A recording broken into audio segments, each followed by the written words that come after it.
Battle Through the Heavens, The Flame Emperor, Episode 1141, Shao Yan's Wood Attribute. Boom boom boom. जैसे ही Shao यान ने अपनी आंखें बंद की, उसके सामने जो इमॉर्टल फाइटिंग पावर थी वो काफ़ी स्ट्रेंज हो गई।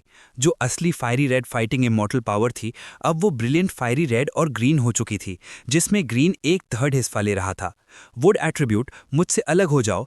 अगले ही पल शाओ यान जोर से चिल्लाया और उसकी डैजलिंग सोल पावर ने डू सियन की पावर पर वायलेंट अटैक लॉन्च कर दिया। Original fiery red fighting immortal power में 1/3 वुड एट्रीब्यूट भरा हुआ था। उसे अच्छे से सेपरेट करने के लिए ये ज़रूरी था, वरना फाइटिंग इमॉर्टल का वुड एट्रीब्यूट बहुत वीक हो जाता और सेपरेट होते ही डिसिपेट हो जाता। ये बिल्कुल लॉस होता। विंग ओंग, fiery red fighting immortal power को शाओ यान ने सप्रेस कर दिया था, इसलिए उसने कुछ रिएक्ट नहीं किया जब उसके बॉडी का लगभग 1/3 हिस्सा वुड एट्रीब्यूट का बन गया। लेकिन शाओ यान के अटैक के बाद फायरी रेड डू सियन पावर ने सीधा डू की सी के अंदर मौजूद राउंड और गॉर्जियस डू की से कनेक्शन बना लिया, जैसे वो वुड एट्रीब्यूट को डिवावर करना चाहती हो। अगर फायर एट्रीब्यूट ने वुड एट्रीब्यूट को स्वॉलो कर लिया तो शाओ यान की सारी मेहनत बेकार हो जाती, इसलिए शाओ यान इतना बेवकूफ़ नहीं था। मैंने डूहे को तुमसे कट ऑफ कर दिया है, यहाँ से निकल जाओ। जैसे ही शाओ यान ने ये कहा, उसकी डैजलिंग सोल पावर बिल्कुल डेथ गॉड की सिकल की तरह बन गई और उसने fiery red fighting immortal power से 1/3 वुड एट्रीब्यूट को सीधा काटकर अलग कर दिया। बुम बुम बुम। 1/3 पावर खोने के बाद fire attribute fighting immortal power में भयानक गुस्सा फूट पड़ा और वो शाओ यान के बॉडी में हर तरफ रैम्पेज करने लगी। डूहे, लेकिन शाओ यान ने जैसे पहले से ही ये सीन एक्सपेक्ट कर लिया था, डूहे एक्टिवेट हो गया और ब्राइट पावर के सर्कल्स लगातार फायर एट्रीब्यूट डू सियन पावर में इंजेक्ट होने लगे, उस मिसिंग 1/3 को रिप्लेनिश करने के लिए। जब वो फिल हो गया, तब जाके fire attribute fighting immortal power stabilize हुई। त्यानमू, मेरे पास आओ। और जैसे ही वुड एट्रीब्यूट पावर का 1/3 शाओ यान ने स्प्लिट किया, वो जल्दी से वीकन और डिसिपेट होने लगा। अच्छा हुआ शाओ यान क्विक था और उसने सीधा त्यानमू की पावर एब्जॉर्ब करके वुड एट्रीब्यूट को मेंटेन कर लिया। कुछ मिनट्स बाद शाओ यान ने एक मफल्ड ग्रोन निकाला और तुरंत ही वुड एट्रीब्यूट कंप्लीटली स्टेबलाइज हो गया। सक्सेस। अगला मोमेंट शाओ यान ने धीरे से अपने दोनों हाथ उठाए, उसके लेफ्ट हैंड पर fiery red fighting immortal power उभर आई और राइट हैंड पर एक ग्रीन लाइट। वो ग्रीन लाइट बिल्कुल डू सियन पावर जैसी ही थी। अगले ही पल शाओ यान के साइड में रखा फिंगर थिक ग्रीन त्यानमू जैसे किसी गाइडेंस से अट्रैक्ट होकर पागलों की तरह शाओ यान के बॉडी में रश कर गया। रुक जाओ बास्टर्ड। शाओ यान की ओरिजिनल स्माइल इस सडन चेंज की वजह से सीरियस हो गई। ही टेंशन मत लो, 100 लीटर ने उसे कंफर्ट किया। Boom boom boom. त्यानमू की सारी रिमेनिंग पावर शाओ यान के डू की बॉडी की तरफ ब्लास्ट हो गई और जब वो शाओ यान के डू की इसी में एंटर हुई तो वो एक ग्रीन एनर्जी टैलिस्मैन बन गई और सर्कुलर डू कोर के साथ धीरे से खड़ी हो गई। Do course. ये सब होने के बाद शाओ यान का बॉडी शांत हो गया, लेकिन शाओ यान ने नोटिस किया कि उसके डू की सी में एक circular fire attribute do nucleus है और साथ ही एक बार shaped green wood attribute energy charm भी। उस फेमिलियर फ्लक्चुएशन से लग रहा था, क्या ये भी एक फाइटिंग कोर है? Dao fighting cores. 100 लीटर भी ये सुनकर थोड़ा सरप्राइज्ड हो गया। इतने एक्सपीरियंस के बाद भी उसने ऐसा केस कभी नहीं सुना था। कैसा फील हो रहा है? 100 लीटर ने सीरियस टोन में पूछा। लगता है काफ़ी अच्छा है। शाओ यान ने अपने बॉडी को केयरफुली सेंस किया। कोई प्रॉब्लम नहीं थी, बल्कि उसने फील किया कि जब भी वो अपने बॉडी के दोनों फाइटिंग कोर्स एक्टिवेट करता है तो फायर और wood attribute fighting immortal power लगातार निकलती रहती है। Dao fighting cores. थोड़ी देर बाद शाओ यान धीरे से मुस्कुराया। अब तुम्हारी करंट सिचुएशन देखकर लगता है कि सिर्फ फाइटिंग इमॉर्टल पावर की ब्रिलियंस के बेसिस पर ही तुम average 1 star fighting immortal mid stage power house से कम नहीं हो। मेरी करंट स्ट्रेंथ अब 1 स्टार फाइटिंग इमॉर्टल के अर्ली स्टेज पर स्टेबलाइज हो गई है और फायर और वुड के दोनों एट्रीब्यूट्स के साथ शायद मैं कुछ ओल्ड मॉन्स्टर्स से भी फाइट कर सकता हूँ, शाओ यान ने सीरियस टोन में कहा। और त्यानमू की पावर की वजह से तुम्हारे बॉडी की इमॉर्टल रॉबरी वाली इंजरीज भी रिकवर हो चुकी हैं, 100 लीटर ने कहा। 100 लीटर के कहने पर शाओ यान को रियलाइज हुआ कि सच में ऐसा ही है। लेकिन हालांकि तुमने सक्सेसफुली वुड एट्रीब्यूट अवेकन कर लिया है, तुम्हारे पास कोई वुड एट्रीब्यूट फाइटिंग स्किल्स नहीं है। ये तुम्हारी वीकनेस बन सकती है। Would attribute fighting skills? Shao यान ने थोड़ी कंफ्यूजन से पूछा। डू सियन के बाद अपग्रेड होने पर बॉनी के डू की में अर्थ शेकिंग चेंजेस आते हैं। डू सियन पावर को एट्रीब्यूट्स के हिसाब से डिवाइड किया जाता है, गोल्ड, वुड, वाटर, फायर और अर्थ। इनके अलावा और भी जैसे ब्राइटनेस वगैरह। और जब स्ट्रेंथ फाइटिंग इमॉर्टल्स तक पहुंच जाती है तो फाइटिंग स्किल्स के रिक्वायरमेंट्स भी काफ़ी स्ट्रिक्ट हो जाते हैं। डू सियन के बाद कल्टीवेट की जाने वाली फाइटिंग स्किल्स भी डू सियन पावर के एट्रीब्यूट्स के अकॉर्डिंग डिवाइड होती हैं। जैसे तुम fire attribute fighting immortal power use करते हो तो फायर एट्रीब्यूट फाइटिंग स्किल्स तुम्हारे लिए ज़्यादा इफेक्टिव होंगी। न सिर्फ पावर ज़्यादा होगी बल्कि कल्टिवेशन भी नॉर्मल लोगों से फास्ट होगी। लेकिन अगर तुम फायर एट्रीब्यूट पावर के साथ water attribute fighting skills practice करने जाओगे तो टाइम भी वेस्ट होगा और पावर भी काफ़ी कम हो जाएगी। यही डू सीएन के बाद फाइटिंग स्किल्स का बेसिक डिवीजन है, सोल ईटर ने एक्सप्लेन किया। तो ऐसा भी सीक्रेट है, शाओयान ने समझते हुए सिर हिलाया। उसे पता था कि उसके पास जो फाइटिंग स्किल्स हैं उनमें कोई एट्रीब्यूट नहीं है। अब जब वो डूसियन बन चुका है तो उनकी पावर ऑब्वियसली थोड़ी कम लगने लगेगी। और अभी उसने वुड एट्रीब्यूट भी अवेकन किया है, लेकिन उसके पास कोई वुड एट्रीब्यूट रिसोर्स नहीं है। ये सिचुएशन उसके लिए थोड़ी डिसएडवांटेजियस है। लगता है अब अगले टाइम में मुझे फायर एट्रीब्यूट और wood attribute fighting skills collect करने पर फोकस करना होगा, शाओयान ने धीरे से कहा। इमॉर्टल्स की कल्टीवेशन में फाइटिंग स्पिरिट, डोमेन लॉज और लेटर स्टेज में तो पावर ऑफ बिलीफ तक इन्वॉल्व होता है। सोल ईटर ने शाओयान को एक डायरेक्शन दिखाई। डो सोल की टेंशन नहीं, बस ये डोमेन लॉ, शाओयान मटर करने लगा। उसे पता था कि डूसियन एक्सपर्ट्स के बीच डोमेन होने और ना होने का डिफरेंस बहुत बड़ा है। लेकिन ये सब अभी तुमसे बहुत दूर की बात है, तुम स्टेप बाय स्टेप आगे बढ़ो, सोल ईटर ने मुस्कुराकर कहा। अब जब सब कुछ हो गया है तो चलो बाहर चलते हैं। मुझे लगता है तुमने यहाँ कुछ महीने स्पेंड कर दिए हैं। क्विंग फैमिली के वो 2 छोटे लोग ऑलरेडी सेक्लूजन से बाहर आ चुके होंगे, लेकिन अभी तक गए नहीं। ऑब्वियसली वो तुम्हारा वेट कर रहे हैं। लगता है वो तुम्हें अपनी क्विंग फैमिली में इंक्लूड करना चाहते हैं। मैं यहाँ नया हूँ और क्विंग फैमिली शायद मेरी पहली स्टॉप बन सकती है। और मैंने उनसे सुना है कि घोस्ट क्विंग शहर में जल्दी ही एक ग्रैंड ऑक्शन होने वाली है। मैं वहाँ जाके देखना चाहता हूँ कि क्या कोई चीज़ है जो मुझे चाहिए। ये बोलकर शाओयान ने अपनी आंखें बंद की और ध्यान से अपनी ब्रीदिंग एडजस्ट करने लगा। अब जो वो करना चाहता था वो ये था कि अपने वुड एट्रीब्यूट को हाइड करे और जब तक जरूरत ना पड़े तब तक उसे यूज न करे। बैटल थ्रू द हेवंस की God the Flame Emperor, episode 1142, capture यूक्वान। घोस्ट मून वेल के नीचे एल्केमी हॉल में। बिग ब्रदर, इतना टाइम हो गया, शाओयान अभी तक रिट्रीट से बाहर क्यों नहीं आया? कहीं फेलियर तो नहीं हो गया? पिल हॉल में किंगर के प्रिटी फेस पर वरी दिख रही थी। वो इधर उधर चलते हुए बेचैन थी। हे किंगर, टेंशन मत लो। ब्रदर शाओयान बहुत टैलेंटेड है, उसके साथ कुछ गलत नहीं हो सकता। लेकिन काफ़ी टाइम हो गया है। अगर अगले 10 दिन में भी वो बाहर नहीं आया तो शायद हमें पहले वापस जाना पड़ेगा। आखिर ऑक्शन जल्दी ही स्टार्ट होने वाला है। किंग वैन ने शाओयान के रिट्रीट के ह्यूज बैरियर को देखकर थोड़ा सोचा और सिर हिला दिया। किंग वैन जानता था कि ये ऑक्शन घोस्ट किंग सिटी में एक बड़ा इवेंट होने वाला है, जो फ्यूचर में कई फैमिलीज का स्टेटस डिसाइड करेगा। नेचुरली किंग फैमिली का फ्यूचर यंग मास्टर होने के नाते वो एब्सेंट नहीं रह सकता था। कॉर्प स्पिल की हेल्प से किंग वैन सक्सेसफुली डोडी ब्रेक थ्रू कर चुका था और 1 स्टार डोसियन के अर्ली स्टेज तक पहुंच चुका था। हालांकि उसने सिर्फ 8 कलर डोसियन ट्रिबुलेशन सर्वाइव किया था, लेकिन घोस्ट किंग सिटी में उसका टैलेंट अब भी एक मॉन्स्टर जैसा माना जाता था। मुझे उम्मीद है वो ठीक होगा, किंगर ने यह कहकर धीरे से शाओयान के लिए प्रे किया। किंगर के पास शाओयान के बारे में ज़्यादा जजमेंट नहीं था, क्योंकि वो एक लेडी थी। वो भी जानती थी कि उस जैसी वेल्दी फैमिली में पैदा हुई लड़की को फ्यूचर में फैमिली के बेनिफिट के लिए किसी और से शादी करनी पड़ सकती है। इसलिए वो हार्ड प्रैक्टिस करती थी ताकि इस सिचुएशन को चेंज कर सके। जब तक उसकी स्ट्रेंथ डोसियन ब्रेक थ्रू कर लेती, फैमिली उससे फोर्स नहीं करती। आखिर एक डोसियन की स्ट्रेंथ फैमिली में काफ़ी वेट रखती है। और अब आइस बेस्ड कल्टीवेशन की हेल्प से वो ऑलरेडी डोडी पीक तक पहुंच चुकी थी। बस एक स्टेप और वो अपना ड्रीम अचीव कर सकती थी। बम बम बम। जब दोनों भाई बहन बात कर रहे थे तब डोर का बैरियर अचानक टूट गया और शाओयान का हैंडसम फिगर धीरे धीरे बाहर चल कर आया। हा, ब्रदर शाओयान वाकई सक्सेसफुल हो गया। जैसे ही उसने शाओयान को बैरियर से बाहर आते देखा, किंग वैनमैन तुरंत उसके पास गया और मुस्कुराया। किंग वैनमैन ने बस एक नज़र शाओयान पर डाली और समझ गया कि हालांकि दोनों अब 1 स्टार डोसियन अर्ली स्टेज पर हैं, लेकिन अगर सच में फाइट हुई तो शाओयान उससे भी ज़्यादा टेरिफाइंग होगा। आखिर पावरफुल मेडिसिनल पिल्स और स्ट्रॉन्ग फॉर्मेशंस दोनों ही ये शो करते थे कि शाओयान का बैकग्राउंड एक्स्ट्राऑर्डिनरी है। ब्रदर किंग भी सक्सेसफुल हो गए, कांग्रेचुलेशंस। शाओयान ने किंग वैन की एंथुजियाज्म का पोलाइट रिस्पॉन्स दिया। ठीक है, जब सब सक्सेसफुल हो गया है तो यहाँ से निकलकर घोस्ट किंग रिज वापस चलते हैं। आखिर टाइम कैलकुलेट करने पर ऑक्शन जल्दी ही स्टार्ट होने वाला है। किंग वैन मुस्कुराकर बोला, चलो। शाओयान ने यह सुनकर स्माइल किया। उसे भी एक्सपेक्टेशन थी और वो होप कर रहा था कि इस ऑक्शन में उसे कुछ यूजफुल मिले। जैसे ही बात खत्म हुई, तीनों स्ट्रीमर बनकर यहाँ से निकल गए। उनकी स्ट्रेंथ के साथ पिल हॉल भी फिर से शांत हो गया। इन्हें यूथियन के ऊपर आज आसमान क्लियर था और बर्ड्स और बीस्ट कम ही उड़ रहे थे, क्योंकि सब जानते थे कि ये टेरिटरी ग्रीन न्यू त्यानमू स्पिरिट बीस्ट की है। मिस्टर यू, इन्हें यूथियन के साउथ में सस्पिशियस ह्यूमंस मिले हैं। शायद वही लोग हैं जिन्हें आप ढूंढ रहे हैं।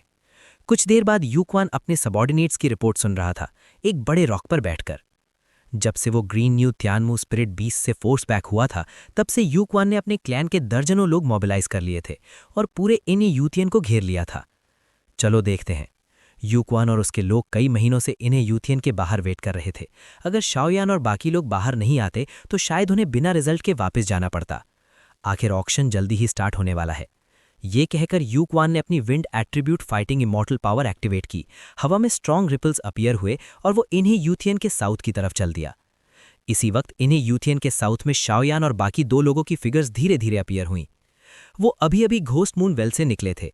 ओरिजिनली शाओयान प्लान कर रहा था कि वो अज्यूर न्यू त्यानमू स्पिरिट बीस्ट को थैंक ही करे, लेकिन उसे उसका ऑरा नहीं मिला, इसलिए वो इन्हें यूथियन छोड़कर साउथ एग्जिट की तरफ आ गया। ब्रदर शाओयान, इस बार तुम मेरे साथ हमारे किंग फैमिली के घर चलो। फादर तुम्हें देखकर बहुत खुश होंगे। किंग वेनवेन गुड मूड में आगे चल रहा था और किंगर और शाओयान को पीछे बात करने का मौका दे रहा था। इस बार Ghost Moon Well, thank you. थोड़ी देर बाद किंगर ने अपने लिप्स बाइट करके सॉफ्टली शाओयान से कहा, कोई बात नहीं। शाओयान ने धीरे से मुस्कुराकर कहा, फैमिली वापस जाने के बाद अगर तुम्हें कुछ चाहिए हो तो बस कह देना। ये कहकर किंगर जल्दी से आगे बढ़ गई और किंग वेनवेन के साथ साइड बाय साइड चलने लगी। ये लड़की। शाओयान ने किंगर की फिगर को देखा और उसके माइंड में शुनर की ब्यूटीफुल इमेज आ गई। अయ్यो, अभी शुनर की ब्यूटीफुल इमेज उसके माइंड में चल ही रही थी कि उसने अचानक लाफ किया, लेकिन उसके हार्ट में एक सडन पेन हुआ। मैंने किसी को ऑफेंड कर दिया है, शाओयान ने फील करते हुए कहा। फिर उसने ज्यादा सोचना बंद कर दिया और अपने हार्ट को काम कर लिया। तुम 3 लोग, ये ट्रिप कैसा रहा? तीनों लोग थोड़ी ही देर चले थे कि अचानक एक ईविल लाफ्टर सुनाई दी। कौन? किंग वेन तुरंत अलर्ट हो गया। उसकी स्ट्रेंथ ऑलरेडी 1 स्टार डोसियन अर्ली स्टेज पर थी, लेकिन फिर भी वो आवाज का सोर्स नहीं ढूंढ पाया। इससे क्लियर था कि आने वाले की स्ट्रेंथ उससे ज्यादा है। ब्रदर किंग, पैनिक मत करो, ये एक पुराना एक्वेंटेंस है ना? यू फैमिली का मैनेजर? शाओयान ने एक जायंट ट्री की तरफ देखकर हल्का सा स्माइल करते हुए कहा। शाओयान की soul power emperor realm peak पर थी। हालांकि यूक्वान पावरफुल था, लेकिन शाओयान के परसेप्शन से वो बच नहीं सकता था। बॉय, मुझे नहीं पता तुम लोगों ने अज्यूर न्यू त्यानमू स्पिरिट बीस्ट के साथ क्या डील की है, लेकिन अब मैं अनाउंस करता हूं कि घोस्ट मून वेल से जो भी चीज तुम लोगों ने ली है, सब मुझे दे दो। यूक्वान डायरेक्टली अपीयर हो गया। उसके बॉडी के अराउंड सियान wind attribute fighting immortal power चल रही थी, लेकिन उसकी बात का रिस्पॉन्स सिर्फ डेथली साइलेंस था। बास्टर्ड, यूक्वान गुस्से से चिल्लाया जब उसने देखा कि तीनों लोग कुछ रिएक्ट नहीं कर रहे। ऑब्वियसली उसने ये नहीं सोचा था कि उन्होंने डोडी ब्रेक थ्रू करके डोसियन रीच कर लिया है। उसे लगा वो उसकी कोअर्शन से डर गए हैं। वैसे भी एक स्टम्बलिंग ब्लॉक है, शाओयान ने स्माइल करते हुए कहा। इस आदमी को मार सकते हैं? शाओयान ने किंग वेन की तरफ देखकर पूछा। मारना थोड़ा वेस्ट होगा, लेकिन इसे पकड़कर रिजर्वॉयर डॉग बनाना ज्यादा बेटर होगा। बिल्कुल, मेरी भी यही सोच है। शाओयान अचानक जोर से हंसा। अगला मोमेंट उसकी फिगर इंस्टेंटली डिसअपीयर हो गई। जब वो दोबारा दिखा तब वो सीधा यूक्वान के पास था। उसकी fiery red fighting immortal power जहर की तरह थी, जिसने यूक्वान की ब्रीदिंग को तुरंत डिस्टर्ब कर दिया। इस आदमी की फाइटिंग इमॉर्टल पावर इतनी स्ट्रांग है, पता नहीं इसने कितनी इमॉर्टल ट्रिब्यूलेशन सर्वाइव की है। किंग वेनवेन शाओयान की स्पीड और पावर देखकर हैरान हो गया। अगर किंग वेनवेन को पता चल जाता कि शाओयान अभी भी अपनी पावर का कुछ हिस्सा छुपा रहा है, तो शायद वो शॉक से बेहोश हो जाता। ये कैसे पॉसिबल है? Fighting immortal power? यूक्वान का पहले वाला कंटेम्प्ट अब कंप्लीटली जम गया था और उसके हार्ट में हैवी शॉक भर गया। इम्पॉसिबल! तुम जरूर कोई घोस्ट ट्रिक कर रहे हो। यूक्वान के फेस पर डिसबिलीफ साफ दिख रहा था। ये शाओयान कुछ महीने पहले तक डोडी पीक पर था और अब सिर्फ कुछ महीनों में ही उसकी स्ट्रेंथ डोसियन की फर्स्ट स्टेज तक कैसे पहुंच गई? सच या झूठ, ट्राई करके देख लो। शाओयान ने यूक्वान के साथ ज्यादा बकवास करने की जरूरत नहीं समझी और सीधा जवाब दिया। जब शाओयान की स्ट्रेंथ अभी डोडी पीक पर थी, तब यूक्वान सच में एक चैलेंजिंग अपोनेंट था। लेकिन अब जब शाओयान डोसियन ब्रेक थ्रू कर चुका था, यूक्वान उसके लिए ज्यादा इंपॉर्टेंट नहीं था। आखिर यूक्वान की स्ट्रेंथ सिर्फ 1 star fighting immortal mid stage तक ही पहुंची थी। शाओयान के लिए उससे डील करना मुश्किल नहीं था। 7th layer breaking the sky. Xiao Yan की आवाज गिरते ही उसने तुरंत अपनी बैग से हैवी रूलर निकाली और हाथ में पकड़ ली। उसके बॉडी के 2 कोर से fiery red fighting immortal power निकलकर हैवी रूलर पर गैदर होने लगी। क्या पावरफुल फाइटिंग इमॉर्टल पावर है! शाओयान ने रूलर पर गैदर हुई पावर को देखकर कहा। अगर 2D पीरियड की लाइफ एंड डेथ पावर को स्ट्रॉन्ग कहा जाए तो करंट फाइटिंग इमॉर्टल पावर उसका एनहांस्ड वर्जन थी। यूक्वान जोर से चिल्लाया। चाहे शाओयान की डोसियन स्ट्रेंथ सच हो या झूठ, यूक्वान ने सीधा अपने बॉडी के ऊपर सायन wind attribute fighting immortal power release कर दी और अटैक के लिए रेडी हो गया। फायर एट्रीब्यूट का अटैक पावर स्ट्रॉन्ग होता है, लेकिन एक्यूरेसी उतनी अच्छी नहीं होती। अगर एनिमी को हिट ना करे तो फाइटिंग इमॉर्टल पावर वेस्ट हो जाती है। विंड एट्रीब्यूट का मेन एडवांटेज स्पीड और फ्लेक्सिबिलिटी होता है। अटैक पावर फायर एट्रीब्यूट जितना स्ट्रॉन्ग नहीं होता, लेकिन स्पीड की वजह से एनिमी से डील करना ईजी हो जाता है। इस कैलकुलेशन के बाद यूक्वान को लगा कि उसके पास जीतने का चांस है। आओ, जितनी ताकत है लगा दो। यूक्वान ने अपने सामने dozens immortal fighting powers ready कर लिए ताकि जब शाओयान अटैक करे तो वो तुरंत एस्केप कर सके। बिल्कुल तुम्हारी मर्जी। शाओयान ने अपनी पावरफुल सोल परसेप्शन से यूक्वान का प्लान समझ लिया। बिना हेजिटेट किए उसने 7 layer sky shattering ruler activate कर दिया। यूक्वान का प्लान ठीक था, लेकिन उसने शाओयान को अंडर एस्टिमेट कर दिया। शाओयान कौन है? शाओयान एक ऐसा पावर हाउस है जिसने 10 कलर्ड इमॉर्टल ट्रिब्यूलेशन सर्वाइव की है और उसके पास होली फ्लेम का ब्लेसिंग भी है। उसका fire attribute power normal fire attribute expert से कहीं ज्यादा डिस्ट्रक्टिव है। यूक्वान जैसे ऑर्डिनरी फायर एट्रीब्यूट अपोनेंट्स के लिए उसका प्लान काम कर सकता था, लेकिन शाओयान जैसे सुपर डिस्ट्रक्टिव पावर के सामने वो यूजलेस था। 7 लेयर स्काई शैटरिंग रूलर। अगले मोमेंट शाओयान के हैवी रूलर से 7 रूलर बीम्स निकलकर सीधा यूक्वान की तरफ शूट हो गए। ये सातों बीम्स घूमते हुए एक्सट्रीमली हाई स्पीड से यूक्वान की तरफ जा रहे थे। जहां से वो गुजरे वहां स्पेस में हल्की एक्सप्लोजन भी होने लगी। क्या पावरफुल अटैक है, लेकिन मेरे लिए यूजलेस है। मैं विंड एट्रीब्यूट हूं। तुम्हारा अटैक पावरफुल है, लेकिन तुम मुझे कैच नहीं कर सकते। यूक्वान हंसा और तुरंत टर्न करके मूव करने लगा। अच्छा, तो तुम मुझे काफी अंडर एस्टिमेट कर रहे हो।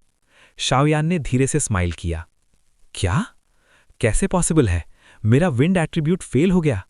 शाओयान की स्माइल देखते ही यूक्वान का फेस तुरंत पेल हो गया और उसके हार्ट में फियर भर गया। उस मोमेंट उसका विंड एट्रीब्यूट जैसे इम्प्रिजन हो गया था और उसे यूज नहीं कर पा रहा था। उसे नहीं पता था कि ये सब होली फ्लेम की पावर की वजह से हो रहा था। बुम बुम बुम। यूक्वान के हेजिटेट करते ही शाओयान का पावरफुल अटैक सीधा उस पर हिट हो गया। फिर ब्रिलियंट एनर्जी स्टॉर्म्स यूक्वान को सेंटर बनाकर चारों तरफ स्प्रेड होने लगे। क्या स्टीवर्ड यू बस ऐसे ही मर जाएगा? दूर खड़े यूक्वान के सबऑर्डिनेट्स ने ये सीन देखा और उनके गले सूख गए। ये टेरिफाइंग अटैक कुछ मिनट्स तक चलता रहा, फिर धीरे धीरे एनर्जी डिसिपेट हो गई। ये आदमी कहीं सच में मर तो नहीं गया? शाओयान ने बैटलफील्ड को देखकर कहा जब उसे यूक्वान कहीं दिखाई नहीं दिया। वो इतनी आसानी से नहीं मरेगा, और एक स्ट्रॉन्ग फाइटिंग इमॉर्टल तब तक नहीं मरता जब तक उसका सोल या डो कोर डिस्ट्रॉय ना हो जाए। क्विनमन मुस्कुराकर बोला। समझ गया। शाओयान ने तुरंत सिर हिला दिया। डोसियन लेवल पर डो कोर ही सारी पावर का सोर्स होता है। अगर डो कोर डिस्ट्रॉय हो जाए तो डो की कंप्लीटली यूजलेस हो जाती है और कल्टीवेशन खत्म हो जाता है। आदमी एक ऑर्डिनरी पर्सन बन जाता है। और अगर सोल डिस्ट्रॉय हो जाए तब वो ट्रू डेथ होती है। स्टीवर्ड यू कहाँ भाग रहे हो? अगले मोमेंट एक ब्रेकिंग विंड साउंड सुनाई दी। एक फास्ट मूविंग फिगर बैटलफील्ड से भाग रहा था। साला बास्टर्ड! शाओयान ज्यादा मत बढ़ो। मैं यू फैमिली का स्टीवर्ड हूं। अगर तुमने मुझे मारा तो हमारी यू फैमिली तुम्हें कभी नहीं छोड़ेगी। यूक्वान गुस्से से चिल्लाया जब शाओयान ने तुरंत उसका रिट्रीट ब्लॉक कर दिया। मुझे थ्रेटन कर रहे हो? शाओयान ने यूक्वान को देखा जो पैनिक में था। उसके पाम और फिंगर्स के डिप पर छोटी ब्लू येलो फ्लेम्स धीरे से जंप कर रही थीं। पफ! शाओयान की ग्रीन येलो फ्लेम देखते ही यूक्वान का हार्ट वायलेंटली ट्रेम्बल कर गया, जैसे उसने कोई डेडली थ्रेट फील किया हो। ये क्या चीज है? यूक्वान का गला सूख गया और उसने मुश्किल से थोड़ा सलाइवा निगला। ब्रदर, शाओयान वाकई पावरफुल है, लेकिन यू फैमिली में यूक्वान का स्टेटस कम नहीं है। इसे मारने से बेटर है इसे जिंदा रखें। ये यू फैमिली के साथ नेगोशिएशन के लिए बार्गेनिंग चिप बन सकता है। क्विनमन बोला। शाओयान ने यह सुनकर अपनी ब्लू येलो होली फ्लेम वापस ले ली और फिर काम हो गया। लेकिन शाओयान को खुद को भी एक्सपेक्ट नहीं था कि 2 होली फ्लेम्स से बनी blue yellow flames same level के अपोनेंट्स के लिए इतनी डेंजरस होगी। अगर अपोनेंट थोड़ा केयरलेस हो तो शायद वो इंस्टेंटली किल भी हो सकता है। सीधे खड़े रहो। क्विनमन यूक्वान के पास आया और एक हैंड ब्लेड से उसके नेक पर स्ट्राइक की। यूक्वान तुरंत कोमा में गिर गया। चलो। यूक्वान को अनकॉन्शियस देखकर क्विनमन ने फाइटिंग इमॉर्टल पावर से उसका बॉडी रैप किया और उसे ड्रैग करते हुए ले गया। चलो घर जाने का टाइम हो गया, चिंगर ने भी शाओयान को स्माइल करके कहा। ऑब्वियसली शाओयान ने थंडर जैसा अटैक करके यूक्वान को डिफीट किया था, इसीलिए चिंगर का एटीट्यूड उसके टूवर्ड्स और सॉफ्ट हो गया। हाँ, घर चलते हैं, शाओयान ने सिर हिलाकर कहा और उनके साथ चल पड़ा।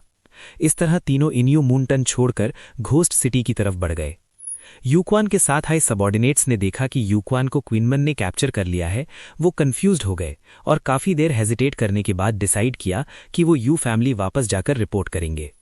जब ये लोग चले गए तब अजियोर न्यू त्यानमू सोल बीस्ट का ह्यूज बॉडी धीरे से इन्यू मूनटन के वाटर से बाहर निकला।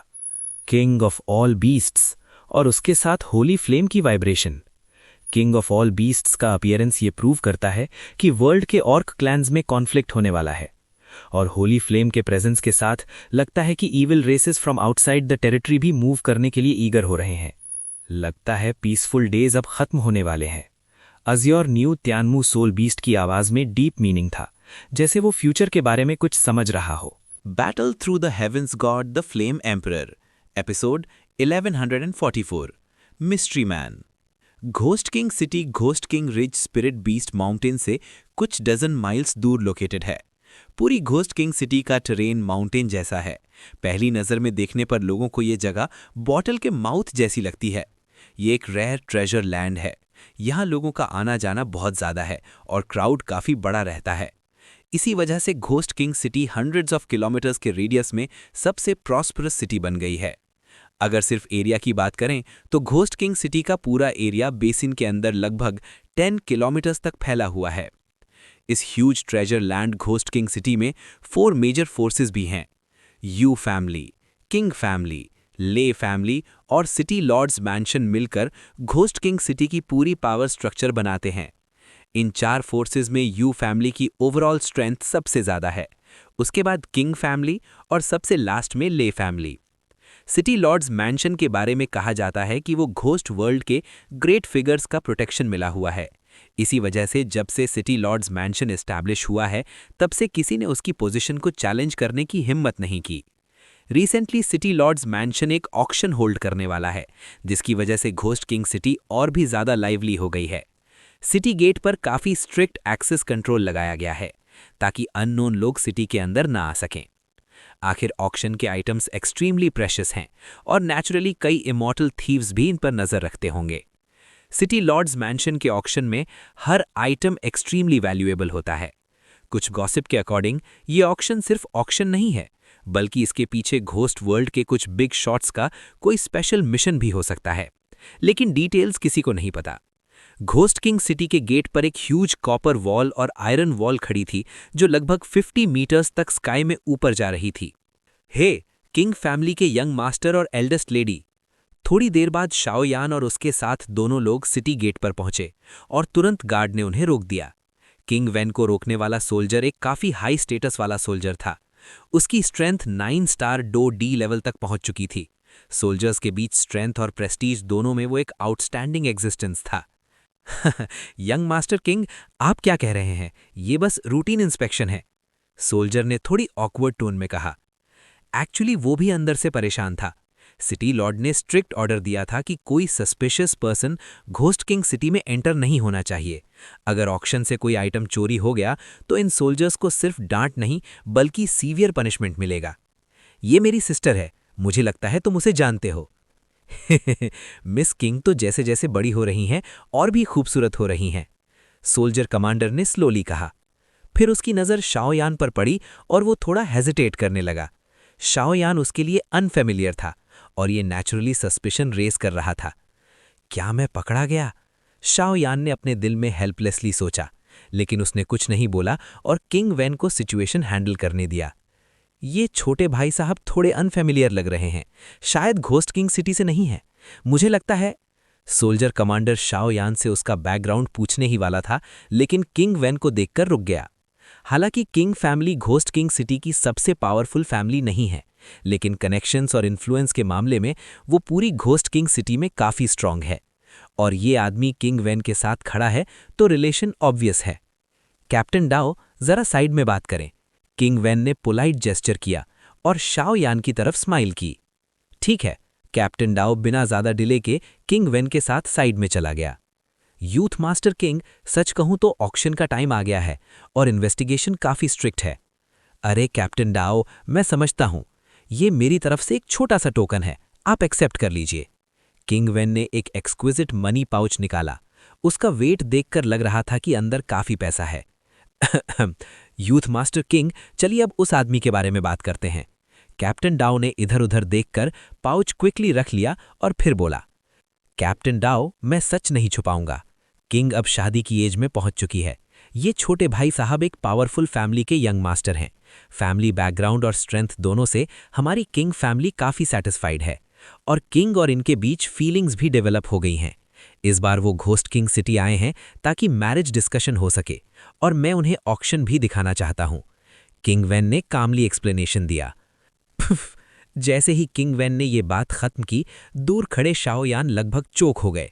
उनकी सोल पावर इतनी स्ट्रांग थी कि दूर से भी दोनों की बात क्लियरली सुन सकते थे।